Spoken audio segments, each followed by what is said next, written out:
Mulai ya. Assalamualaikum warahmatullahi wabarakatuh. Salam sejahtera buat kita semua. Yang saya hormati Pak Imbiri, Ibu Vida, Mbak Alima. Ya. Oke. Hari ini atas rahmat Tuhan Yang Maha Esa, kita diberi kesempatan melaksanakan ujian skripsi. Mbak Alima nulisnya sidang skripsi. Saya pikir it's okay. Nanti mekanismenya itu Mbak Alima presentasi 10 menit, nggak usah lama-lama. Karena saya, Pak Imbiri, Bu Vida sudah hafal skripsinya. Kamu sudah tahu bagian mana yang salah, yang benar. Jadi sekedar untuk pemanasan aja 10 menit. Kemudian sesudah itu, nanti yang berkenan menguji duluan Ibu Vida. Sesudah itu Pak Imbiri dan saya terakhir. Saya pikir penting buat kita untuk memohon perkenan Tuhan Yang Maha Esa sebelum kita melaksanakan kegiatan. Untuk itu mari kita berempat berdoa sesuai dengan agama dan keyakinan kita masing-masing. Berdoa dimulai. Cukup? Oke, Mbak Alima silakan presentasi. Baik, selamat siang Bapak. Selamat siang. Jadi di sini saya akan memaparkan hasil skripsi saya yang berjudul Implementasi Sertifikasi Tanah Ulayat dalam rangka pengakuan hak ulayat masyarakat adat di Kabupaten Jayapura. Penelitian ini dilatar belakangi dengan belum adanya optimalnya implementasi sertifikasi tanah ulayat sebagai bentuk pengakuan hak ulayat masyarakat hukum adat. Meskipun telah ada pengakuannya di dalam UUD 1945, UUPA, dan melalui Permen ATR BPN nomor 14 tahun 2024, tetapi hingga saat ini masih terdapat kesenjangan antara pengakuan secara normatif dengan implementasi di lapangan. Masyarakat hukum adat masih menghadapi berbagai kendala seperti administrasi pertanahan, pemetaan wilayah adat, dan koordinasi antar lembaga serta perbedaan persepsi terhadap sertifikasi tanah ulayat. Sehingga tujuan penelitian ini yaitu untuk menganalisis mekanisme implementasi sertifikasi tanah ulayat yang dilakukan di Kabupaten Jayapura secara khusus distrik Kemtuk Gresi dan mengidentifikasi kendala implementasinya. Kemudian menganalisis efektivitas sertifikasi tanah ulayat dalam memberikan kepastian hukum. Dalam penelitian ini digunakan beberapa teori sebagai landasan konseptual. Yang pertama yaitu teori keadilan oleh John Rawls, yang kedua yaitu teori kepastian hukum Gustav Reberts, dan teori atribusi Hart van Dijk. Kemudian kerangka berpikir ini dibuat berdasarkan masyarakat hukum adat sebagai pemegang hak ulayat. Kemudian hak ulayat tersebut memperoleh pengakuan dari hukum nasional yang menjadi dasar pelaksanaan penerbitan sertifikasi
Dari hasil proses penelitian yang telah dilakukan, di sini diperoleh 3 temuan utama. Yang pertama yaitu implementasi sertifikasi tanah wilayah dilakukan melalui tahapan pengakuan masyarakat hukum adat, kemudian penetapan wilayah adat, pemetaan partisipatif, verifikasi data, dan penerbitan hak pengelolaan. Temuan yang kedua yaitu di sini terdapat beberapa kendala, yaitu yang pertama tumpang tindih kawasan hutan dengan wilayah adat. Adapun keterbatasan data historis, kondisi geografis, serta perbedaan pendapat dari masyarakat adat terhadap sertifikat.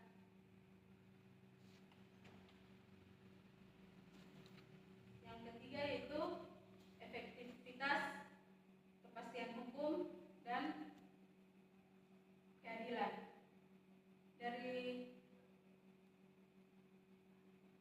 Dari implementasi sertifikasi tanah wilayah ini memberikan kepastian hukum dan memperkuat pengakuan hak wilayah. Namun efektivitasnya masih perlu didukung melalui penguatan koordinasi antar lembaga, kemudian penyelesaian batas wilayah adat, dan pemberdayaan masyarakat adat setelah diterbitkannya sertifikat.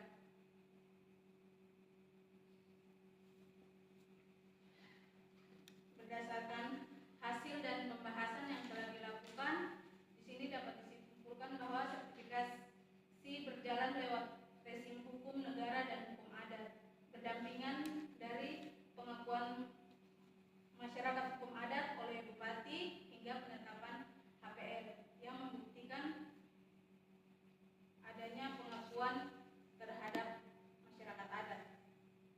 Kemudian yang kedua yaitu kendala, di mana yaitu aspek yuridis kawasan hutan, kemudian teknis di mana medan dan data historis, dan sosiologis diatasi lewat kolaboratif governance antar BPN, kemudian Pemda dan GTMA.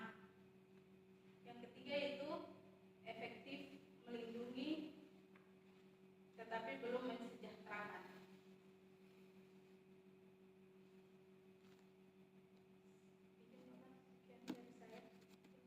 Oke, terima kasih. Silakan duduk. Silakan Bu Fida. Terima kasih Pak Aris.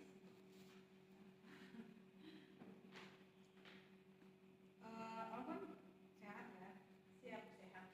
Sehat. Ini yang bikin kamu sendiri atau dibantu? Saya sendiri. Sendiri. Iya. Salut ya sampai bisa selesai satu naskah skripsi. Kamu sama Ricardo kan satu ini ya? Satu lokasi penelitian, Satu daerah. satu kabupaten Jayapura. Iya, betul. Sama-sama orang sana, asli sana. Kalau saya dari Iya, Nah, kalau Ricardo? asli Jayapura. Oke, sebelumnya saya mau komentari ini dulu ya, format tulisan dulu ya, kalau masuk ke substansi. Jadi di sini saya membaca agak mengganggu ya dengan penulisannya kadang tuh nggak ada spasi tuh. Jadi setelah titik mulai kalimat baru tuh harusnya ada spasi. Kemudian banyak juga yang apa namanya, yang ada yang spasinya juga tidak konsisten. Misalnya di halaman 4 ya, kamu nulis rumusan masalah ada yang spasinya 1,5, ada yang hanya 1 gitu di rumusan masalah. Kemudian rata kiri rata kanan ini juga saya ada yang nggak konsisten, termasuk yang di rumusan masalah itu kalau itu saya lihat kamu tidak justify ya rata kanan. Oh iya. Ya enggak. Ya, kemudian untuk bahasa asing usahakan ditulis balik ya Pak. Kalau untuk EYD cetakan kelima tuh bahasa asing itu pakai privat. Banyak sekali sudah saya tandai, banyak sekali hampir banyak lah yang sudah saya tandai di sini. Kemudian saya juga melihat ada satu paragraf atau satu alinea yang kamu hanya terdiri dari satu kalimat. Padahal menurut EYD ya, kalau yang saya pelajari kalau satu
kalau dari ini kan hanya untuk pengakuan dulu Bu.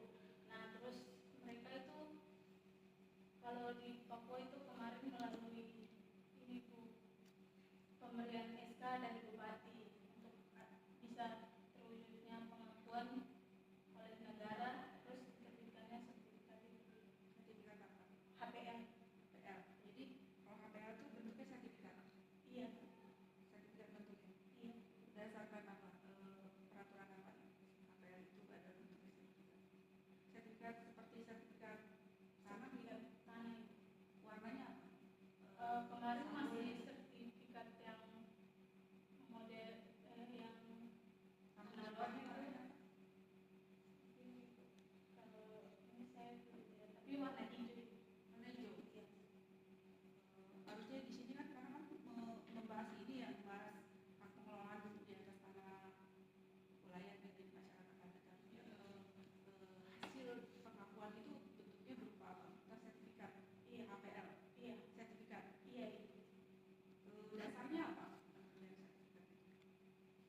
Dasarnya itu ada di ini Bu. Apa yang Maaf ya Pak Egir, kalau saya belum pernah lihat sertifikat HPL. HPL. Betul sertifikat ya sama. Warnanya apa? Warnanya hijau. itu saya Kalau di Jawa nggak ada sih Pak. HPL Karena mereka berangkat dari 14/2024 Permen ATR yang 14/2024 tentang penata usaha tanah wilayah. Jadi saran dan saran itu kedua pelaksanaan penata usaha tanah wilayah itu karena di Jawa mungkin ada ya masyarakat adat. ya mungkin Jadinya saya belum di saya tidak tugas BPN nggak pernah lihat. Mungkin kamu bisa kasih gambarnya gitu harus jadi ini loh hasil sertifikatnya, ini loh APR-nya kayak gini gitu. Oh, iya. Sampai kasih tahu gitu. nanti saya Paling nggak lah di lampiran ada yang tahu. Kan itu udah sampai terbit sertifikat APR sudah ya, harus itu.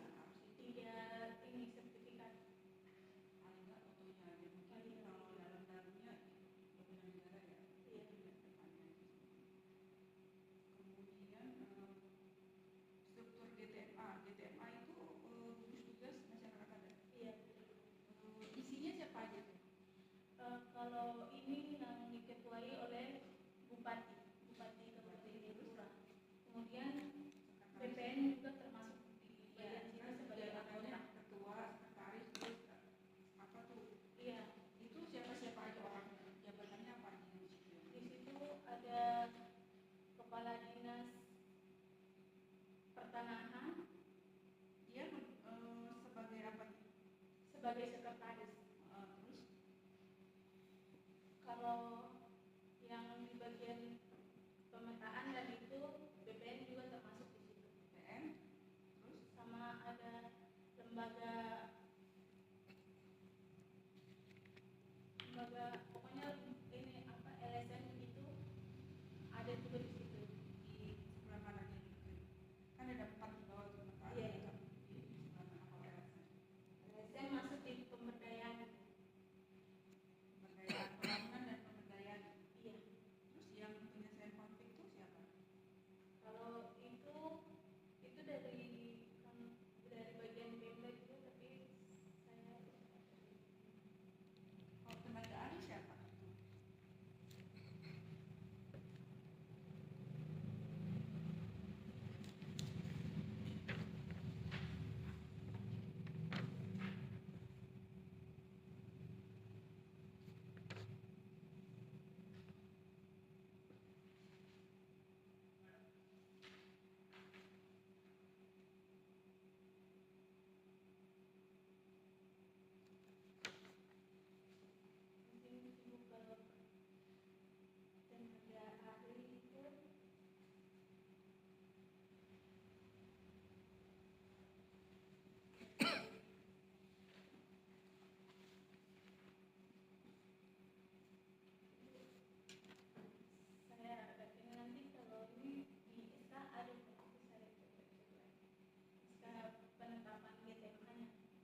Oke, terima kasih Bu Fida. Silakan Pak Imbiri. Terima kasih. Kamu bisa cerita tidak prosesnya sampai terbit apel Bisa.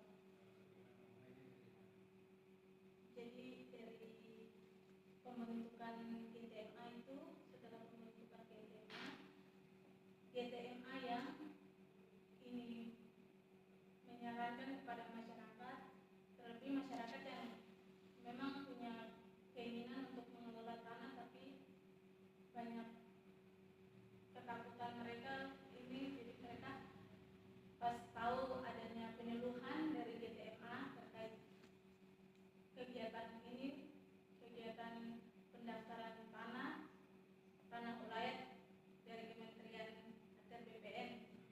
Nah, setelah adanya penyuluhan, dilakukanlah ini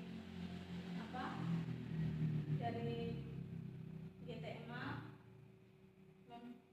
memverifikasi masyarakat adat untuk dibuat dari Bupati memberikan pengakuan dalam bentuk SK. Setelah SK-nya diterbitkan, dari hasil SK itu yang dibawa ke kantor pertanahan untuk dilakukan pendaftaran.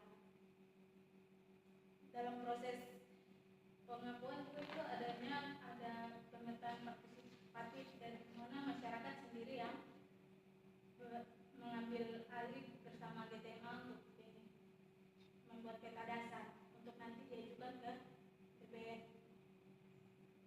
Kemudian di situ sampai di pengakuan itu dari SK dan diajukan ke BPN, dari BPN yang kirimkan data-data ini ke kementerian.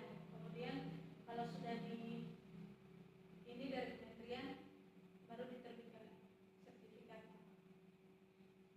terus apa pertimbangannya sampai tanah sertifikat yang diberikan itu adalah sertifikat pengelolaan dia. Apa Pertimbangannya karena itu kan hak kolektif ya, bukan hak individu. Jadi memang dari ini hanya dipertimbangkan untuk HPL karena masih bisa ini dari negara. Meskipun di situ atas nama masyarakat adat, tetapi negara juga bisa memantau atau ini bisa. Terus kemudian kalau lebih atas nama satu kesatuan masyarakat adat, berarti kalau 3 HPL itu 3 itu 3 suku gitu atau sub-suku. Dan 3 HPL itu hanya satu suku itu saja. Jadi Salawi itu saja itu Bapak. Terus kemudian apa lanjutannya? Setelah mereka punya sertifikat itu untuk apa? Izin Bapak kemarin turun lapangan itu dari ketua adat sendiri tuh maunya tuh ada pembangunan. Memang di sana sudah ada sekolah, tapi dari sekolah dasar sampai dengan sekolah menengah. Kemudian mereka juga setelah ini mereka tuh punya kegiatan, ada ini pertanian, terus ada ini punya ini Bapak bisa dibilang perkebunan, punya kebun coklat itu Bapak. Mereka mau tuh di ini supaya ada hasil untuk masyarakat gitu. Dan sebenarnya kemarin itu ada dari BRWA melakukan badan registrasi wilayah adat. Dia sempat mau ini untuk terkait pemberdayaan di situ. Cuman belum terlaksana sampai sekarang.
Tapi 26 hektar itu sudah terbagi dengan yang ada sekolah-sekolah itu tidak termasuk di KPR Bapak.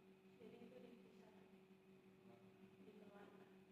Jadi sisanya itu kemarin itu 17 hektar, kemudian dibagi 3 sertifikatnya. Terus penentuan yang ini kan siap tanam, siap Inisial ya sama misi itu anu berapa hari itu kalian penelitian ke lapangan? 5 hari. 5 hari. Jauh ya? Lumayan 2 jam 2 jam perjalanan dari kabupaten. kota kabupaten. Ya. Ya, maksud saya 5 hari itu karena begini Bapak, kita ke sana ternyata di sana duka berturut-turut. Jadi iya ada kedukaan secara ini, jadi kita di hari kelima baru dapat ketemu sama ketua lembaga adatnya. Mendampingi.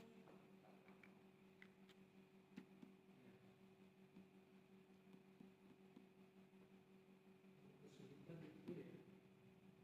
Tapi sejauh ini melakukan kegiatan penelitian banyak kemudahan nggak dari masyarakat setempat maupun dari pejabat tadi ketemu.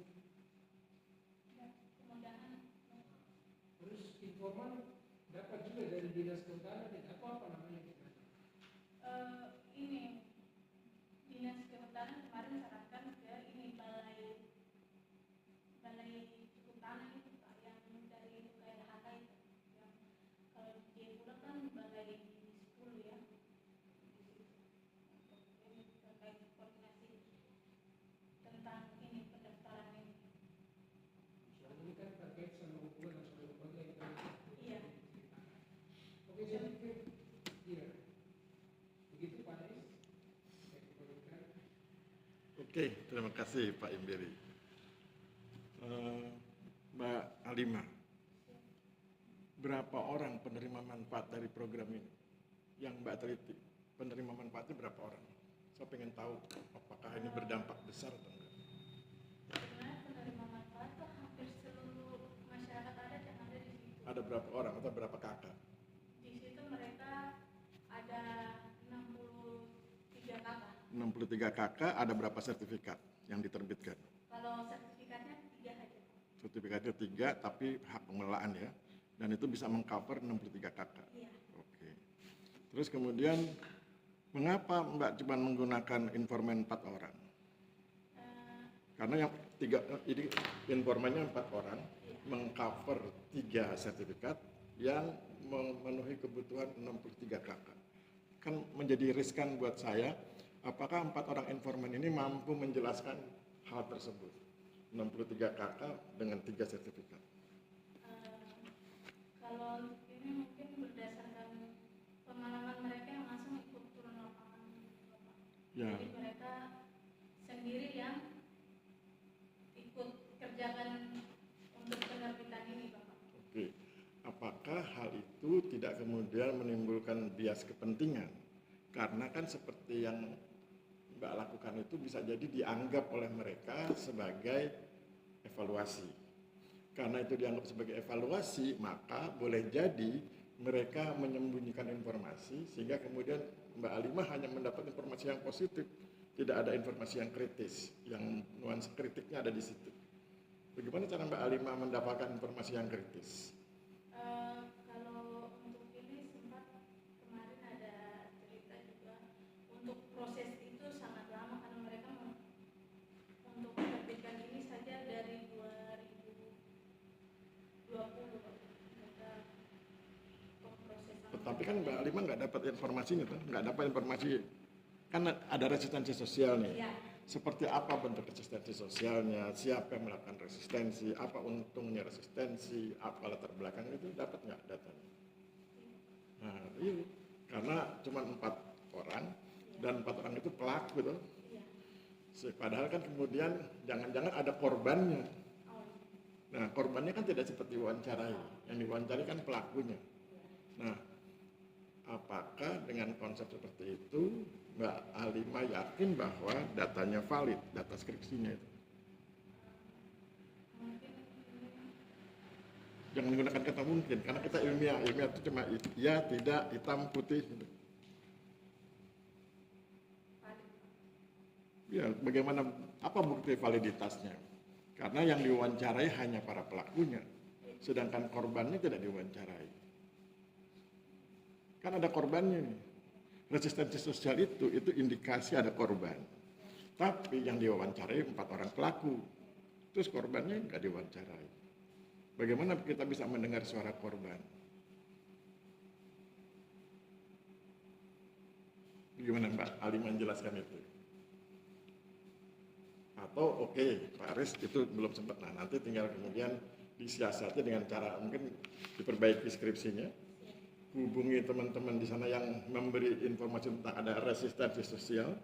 Kemudian nanti jelaskan resistensi sosialnya apa saja, apa bentuk resistensi sosialnya, siapa yang melakukan resistensi, apa dampak resistensinya, apa latar belakang resistensi, minimal 4 itu.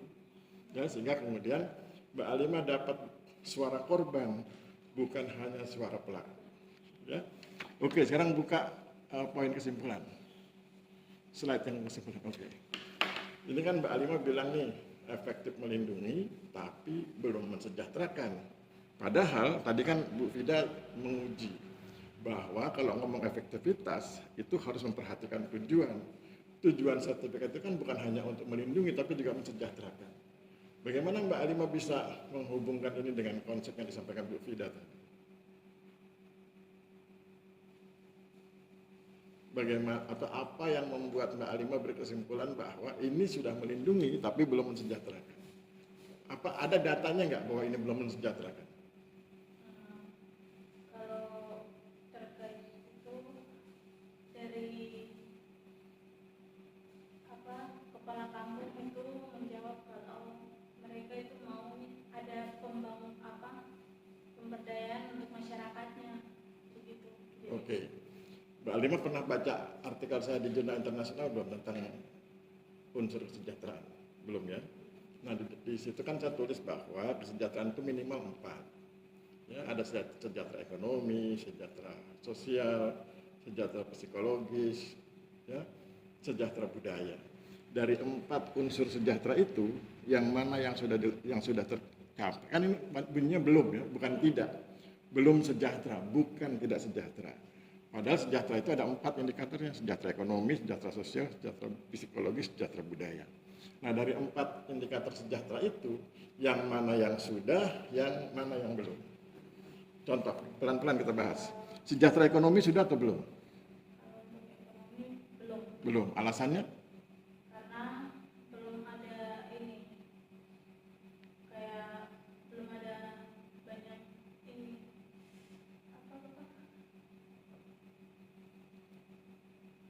Pendapatan mereka meningkat atau tidak ketika sudah diberi hak pengelolaan? tidak Tidak karena meningkat. mereka hanya masih mengelola sebagai pencari ini bahan makanan. Oh, oke. Ya, Masih sebagai pengumpul gitu ya. Iya, Berarti ekonomi belum. Sejahtera sosial sudah? sudah. Apa buktinya? Ini ada ini Bapak, di situ ada Sejahtera sosial itu ketika mereka saling berinteraksi secara harmoni, hidupnya rukun, damai, itu sudah ya. Berarti sekarang sejahtera budaya, sudah belum? Apakah dengan menerima sertifikat itu, mereka kemudian punya kesempatan mengekspresikan budayanya? Kalau saya menyebut budaya itu bukan cuma tari-tarian, budaya itu value-nya. Hal-hal yang dianggap benar, hal-hal yang dianggap baik, hal-hal yang dianggap bermanfaat oleh masyarakat, itu sudah bisa diekspresikan. Berarti sudah 2 ya, sejahtera sosial, sejahtera budaya. Kemudian terakhir, sejahtera psikologis. Apakah mereka sudah mendapatkan itu? Sejahtera psikologis itu begini, kami tenang, ini pandangan masyarakat ya, kami tenang, kami bisa bekerja dengan baik karena kami punya sesuatu yang nuansanya adalah sumber daya alam atau sumber daya agraria. Apakah itu sudah tercapai? sudah tercapai Bapak. Berarti sudah ada 3 sejahtera, tinggal 1 yang belum ekonomi. Berarti tulisan belum mensejahterakan itu tepat atau perlu direvisi? Penyebutan belum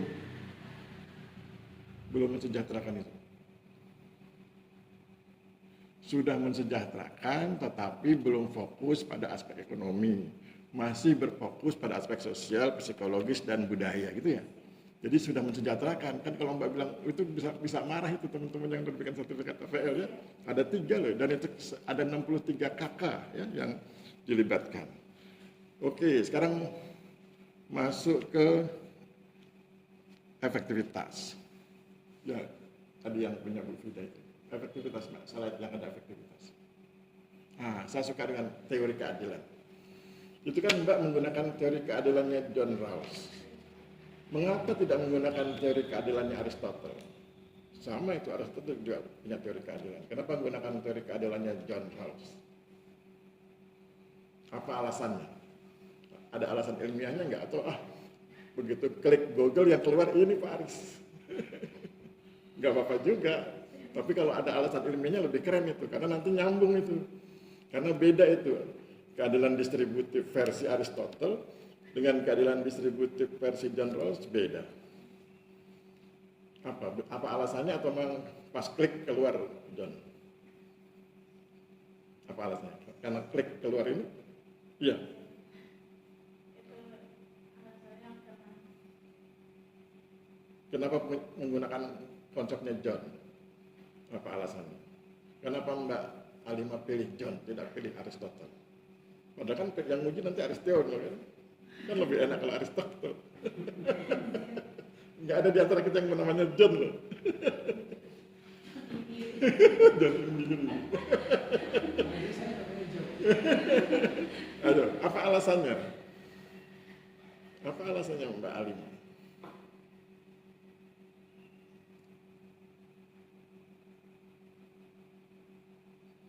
Bisa? Tahu alasannya? Nggak tahu? alasannya Ya. untuk alasan ilmiah mungkin saya belum Alasan subjektif, alasan pribadi. subjektif itu kemarin pas selesai semi-off Mm-mm. itu masukan dari Bapak, jadi terus saya juga baca Hmm. dan menurut saya mungkin sesuai gitu Bapak. Maksudnya Oh. ada kaitan di sini kan Oke. terkait ini Bapak perlakuan adil. Ya. Jadi dari negara kan akhirnya memang masyarakat hukum adat itu sudah lama ada, tapi kan masyarakat hukum adat akhirnya memperoleh bukti nyata gitu Bapak dalam Ya. sertifikat. Ini bentuk keadilan yang diberikan oleh negara ya, kalau Ya. John Rawls. Oke. Terakhir, kalau nanti ini berandai-andai, kalau nanti skripsi Mbak Alimah diterbitkan jadi buku, kira-kira siapa yang paling diuntungkan oleh terbitnya buku itu? Kalau skripsi Mbak Alimah diterbitkan jadi buku, kan saya tuh senang menerbitkan buku. Kira-kira siapa yang paling diuntungkan dari terbitnya buku itu? Mungkin Bapak boleh Ya. kemarin pas turun lapangan ya dari karena pas hari kelima ke sana ternyata masyarakat banyak yang di situ, terus Ondo Afinya kepala kampungnya ya berharap bisa ini supaya kalau memang ada ini dari kita yang melakukan penelitian begitu mungkin ada Berarti dampak teman-teman positif untuk masyarakat adat secara berarti teman-teman di GTMA, teman-teman masyarakat hukum adat, teman-teman Ondo Afi adalah orang atau pihak yang paling diuntungkan kalau penelitian ini kemudian diterbitkan jadi buku gitu ya. Oke, terima kasih Mbak Alimah.